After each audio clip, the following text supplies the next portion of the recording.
Facebook post প্রোফাইলের time and date কীভাবে edit করতে হয় তো আমরা এখন দেখব। তো চ্যানেলটি সাবস্ক্রাইব করবেন এবং পাশে থাকা বেল আইকনটি বাজিয়ে দেবেন পরবর্তী নোটিফিকেশন পাওয়ার জন্য। একটা ব্রাউজার ওপেন করব, এখানে ফেসবুক লিখব। তাই ফেসবুকে প্রবেশ করে আমরা এখানে মেন আইকনে প্রবেশ করব, মেন আইকনে ক্লিক করব।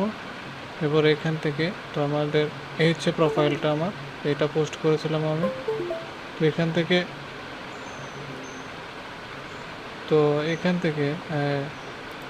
থেকে থ্রি ডট মেনু আইকনে ক্লিক করব এবং এডিট ডেটে আমরা ক্লিক করার পর তো আমরা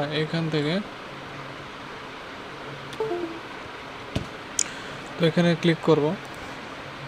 এখান থেকে 5 দিয়ে দিলাম, সেপ্টেম্বর 2022। ইচ্ছা করলে আমরা যে কোনো ডেটটি করতে পারি। তো এখান থেকে ডানে ক্লিক করে দেব।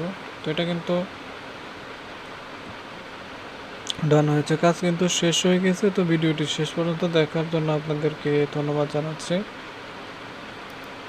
চ্যানেলটি সাবস্ক্রাইব করবেন এবং পাশে থাকা বেল আইকনটি